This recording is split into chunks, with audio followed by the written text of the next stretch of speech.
Deep beneath the scholar's city shines a false sun within a fabricated sky. In any age exist those who consider the floor an extension of their bookshelves. And this vault's architects surely belonged to that special breed. If the stack grows too high, start a new one.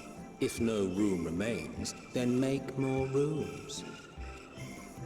A simple solution at first, and then bit by bit, a profound transformation. Knowledge buried beneath knowledge, a growing, creeping labyrinth from which there is no escape.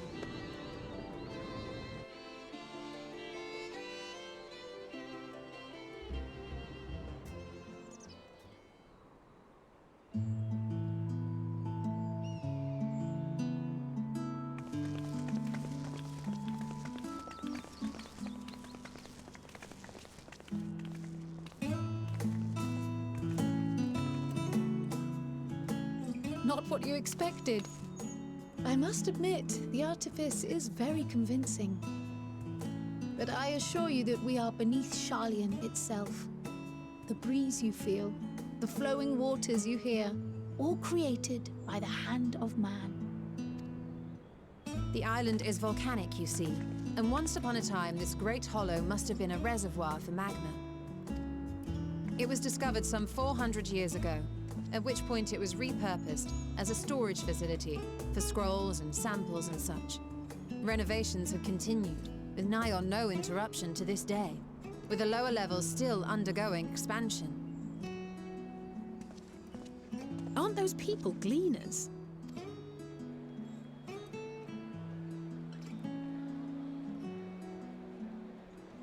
Aye, judging by their dress. They are said to work alone as a rule, but 'twould seem that rule is being enthusiastically broken today. It may be as you suspected, that they are engaged in a task apart from the norm.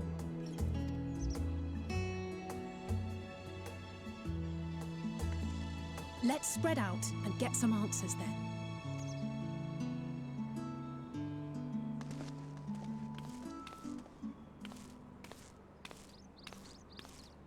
Ugh.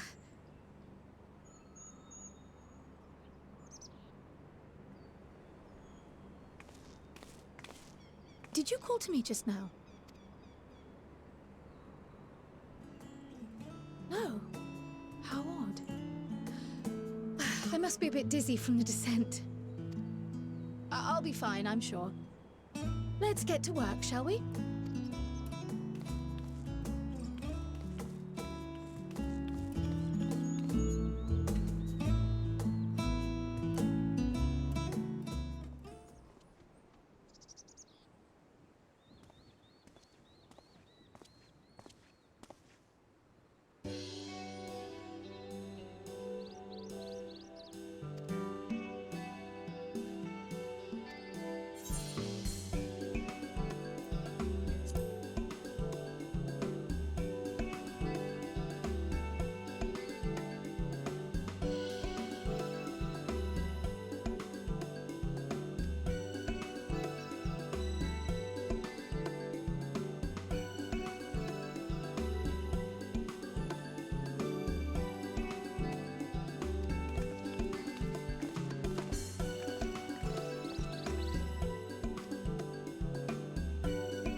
Fair shot. Nicely done. Let me truss this one up, and I'll make my way over to you.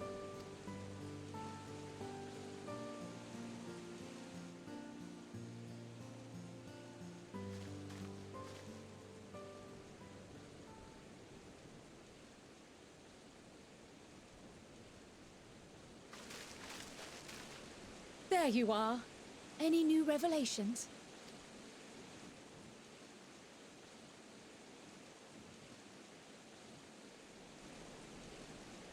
So you met with that gleaner again, this time to capture a hornbill. I understand catching and bringing in creatures from the outside, but what's the point of chasing after ones already here? Oh, it's a simple thing, really. Occasionally, we remove specimens no longer needed for study, or those we've had difficulty raising. But we can't simply turn them loose. Safely returning such creatures to their native habitats is another facet of a gleaner's duties. But not in this case, I'm afraid. I've been asked to bring the bird below.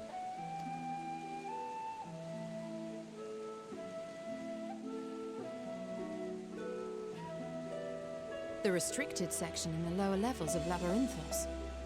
Open only to a select few researchers hand-picked by the Forum. The projects down there are the subject of rumor and hearsay. Forbidden magics. Advanced technologies that can never be allowed to fall into outside hands. Even Archons are not privy to the truth. Those who are, the researchers involved in this secretive work, are not permitted to walk freely in the city, and are instead required to live in isolated quarters. What could a facility subject to such strict security protocols possibly need with a hornbill? An experiment? Possibly. I wasn't afforded an explanation. But judging by the requisition list given to me and my colleagues, I doubt it's for any kind of advanced research. I'd be more inclined to believe we were making preparations to migrate to the south. Mericidia or thereabouts. What? Why would you say that? Much of the flora and fauna we were asked to procure could serve as reliable sources of sustenance. They're comparatively hardy species, too, able to endure harsh climates. And among them are specimens known to be effective in improving soil quality and purifying water. When you put it that way, migration does sound like a reasonable assumption. That's all it is, though. An assumption. Through our tasks, we gleaners glimpse only bits and pieces of the Forum's plans. Our prime concern is that our requisitions, be they living or otherwise, are properly preserved for the knowledge of future generations. Now, I really must be going. I regret that I cannot reward you as you deserve.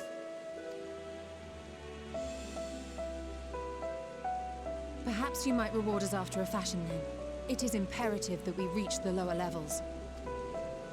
And seeing as you are already set to descend with your assigned cargo, mayhap we could accompany you as your assistants.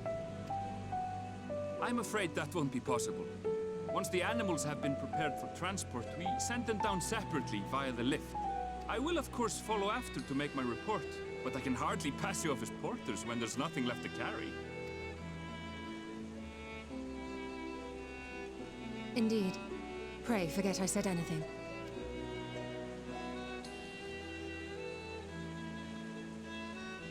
How do you feel about climbing? If you've strength and the courage to brave it, then there is another way down.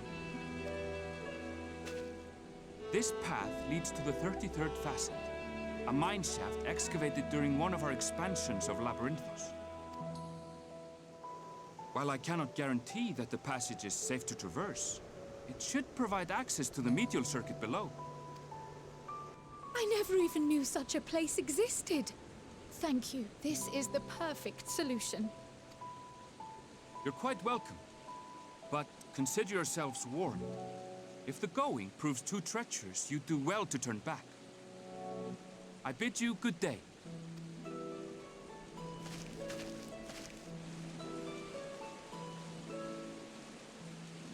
Well, turning back is hardly an option, not when we've come this far. Let's go and take a look at this mine shaft.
Hard to look away, isn't it?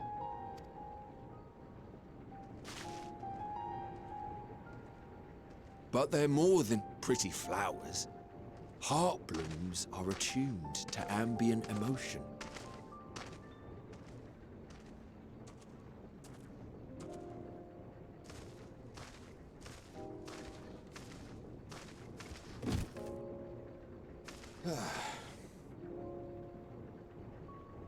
You don't seem convinced, but believe me, it's true.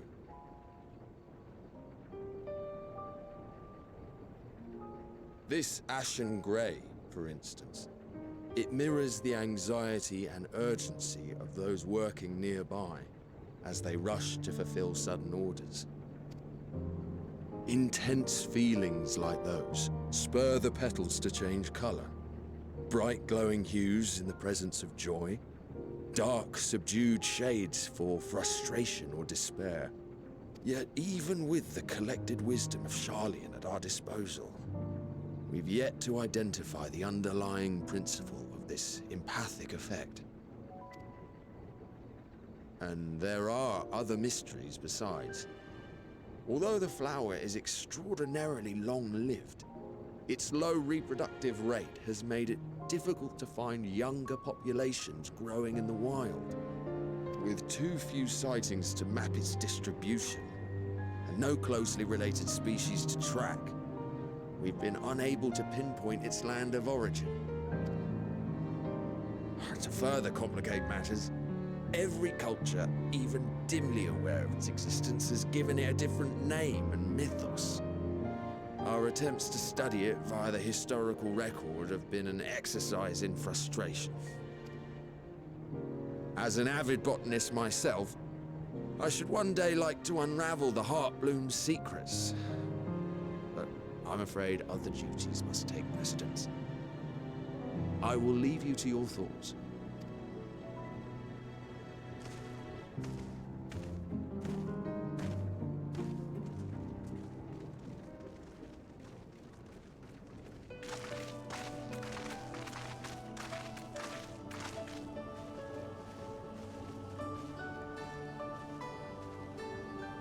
Have you learned aught of interest?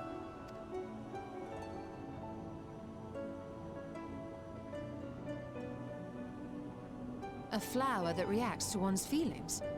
Strange. I must say, I have never heard of such a thing.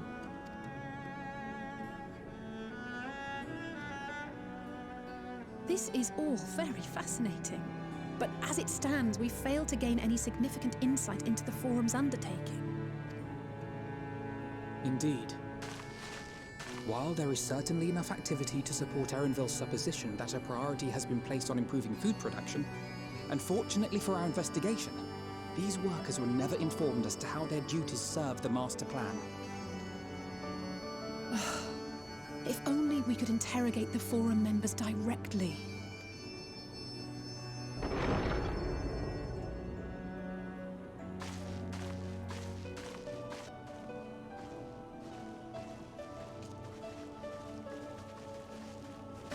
Isn't that the entrance to the Arcane?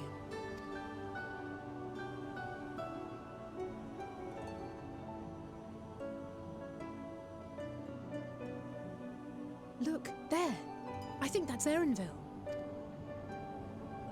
A little difficult to tell from here, but I think you're right. He did say he was coming down to make his report. Erenville receives his orders from the Forum. Would it not follow, then, that the superior to whom he reports is a Forum member, or at least a close associate? You mean to eavesdrop on their conversation? What of the risks? Ours alone to bear. We won't interfere with Erenville's work, nor will he be implicated as an accomplice. If you're not comfortable taking part, I can do this alone. Nay. I said myself that I wished to know Father's intentions. And no answers will be forthcoming should we simply ask nicely. We can apologize later, should it come to it. Right now, we need every crumb of information we can get our hands on. Consequences be damned. It might be best if you came along as well. In fact, we should all...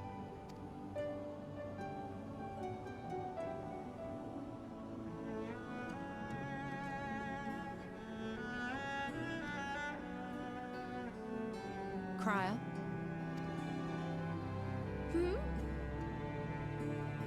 Oh, yes. That certainly sounds like a plan. I'm glad you agree.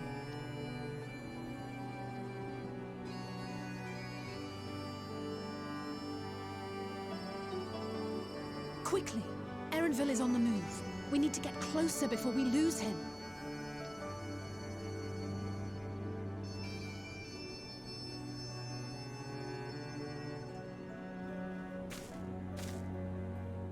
Almost. I can almost reach you.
I trust you will find your compensation to be more than satisfactory.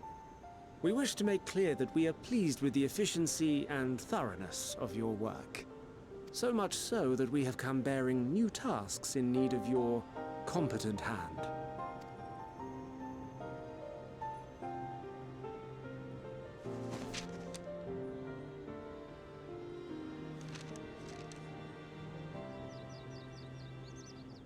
Another lengthy list. If I may speak frankly, the Gleaners have been pushed to the point of collapse by your unending demands. We are not familiars to be exploited. We are Sharlayan scholars, and we deserve an explanation for this unseemly treatment. What warrants such urgency?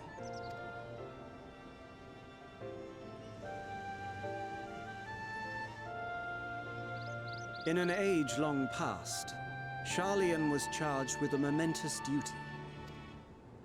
And now that word of the final days hangs heavy in the air, the time has come for us to fulfill that charge. I can say no more, but I promise you this. All will be revealed in due course. And when it has, you will understand that your toil was in service to the greatest good.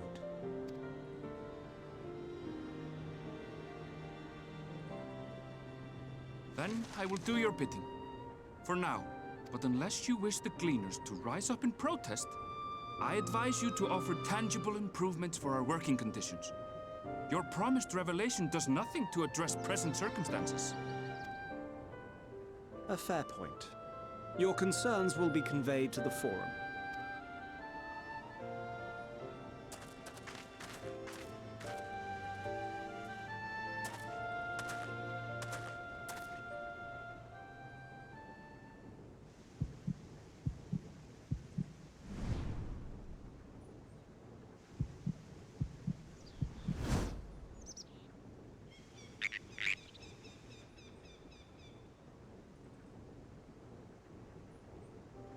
I hope that was informative. You may consider my debt to you repaid in full. While I do have my reservations about the Forum, I want to believe that they have our best interests at heart. Which is why I'm reassured that you're busy sniffing out the truth of things. We can ill afford to place all our eggs in one basket, this master plan of theirs, without first understanding the risks involved.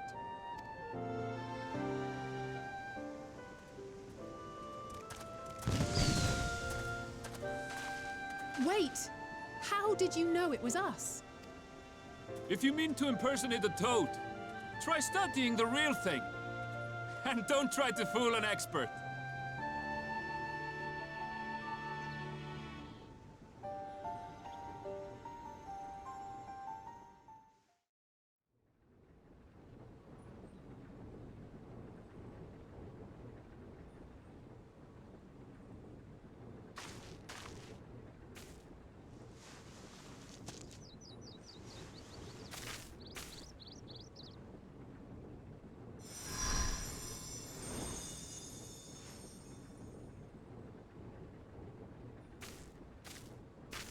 For you.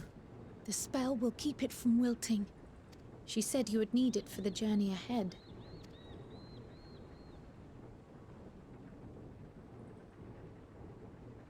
Will you speak with her now?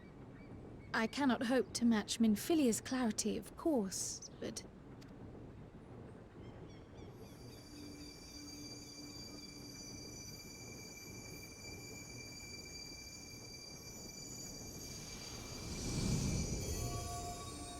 Thank you. Do not worry. She has lent me her body for only a moment. Just as I could not save the first from the flood of light, it has become arduous for me to interact with the physical world without assistance. Though I might converse with you for a time, the incorporeal form I assumed on the ship would be incapable of casting even the simplest enchantment. It is in the depths of the ethereal sea, the place to which all life returns, where my influence is greatest. After Minfilia's sacrifice on the first, It was to the sea, here in the source, where I ferried her soul. I wished that gentle spirit to find rest in the world she loved so well. Her, and another who may yet have a part to play, though that will depend on you. Take the flower, walk free, for you are free, to go where you wish, to believe what you will. That blue will be your guide, test and proof of your conviction. In darkness, seek joy. Surrender not to sadness, and see beyond despair. Walk free, and bear the light for others to follow.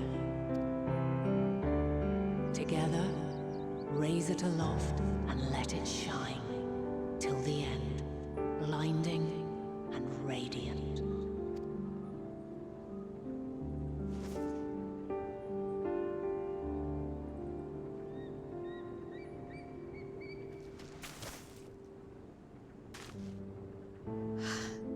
That was all too brief. Already she seems so far away.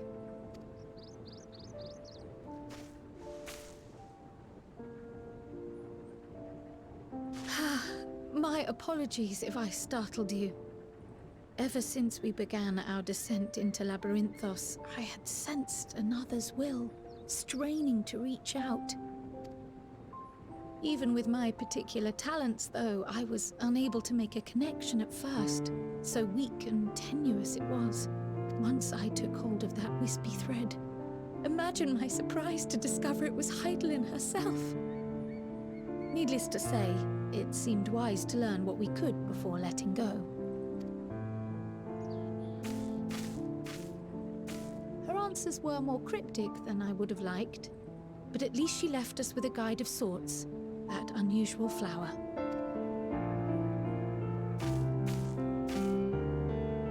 Yes, we are definitely making progress. You can't be serious! We've done nothing wrong!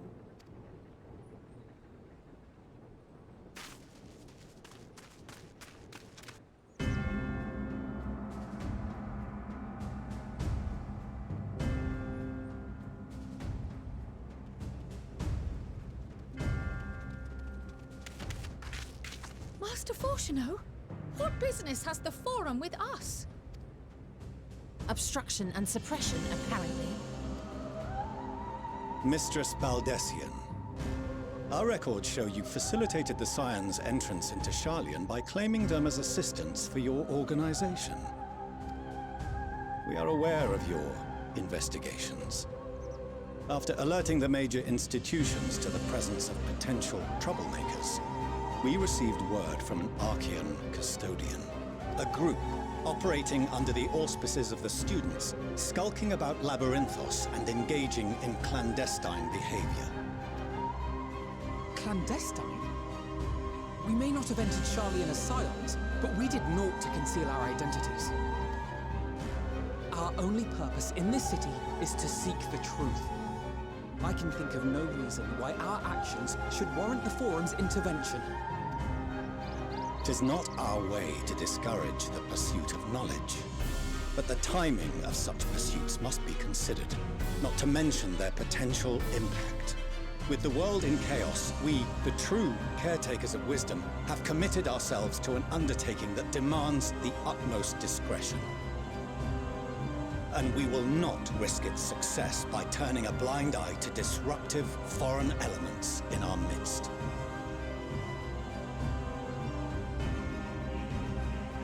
What, then, is to be our fate? Will you put us on a ship back to Eorzea? The Forum will convene to examine your case. The results of said inquiry will determine your future in this city.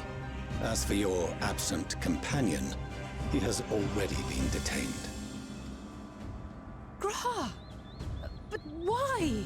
Is reading a crime now, too? Reading is encouraged, celebrated even. Not, however, of the volumes shelved in the restricted section of the library.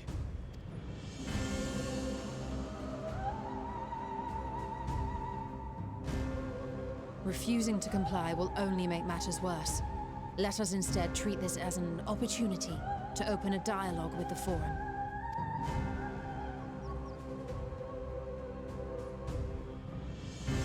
Silence is often one's best defense. I would advise against prolonging the proceedings with frivolous discourse.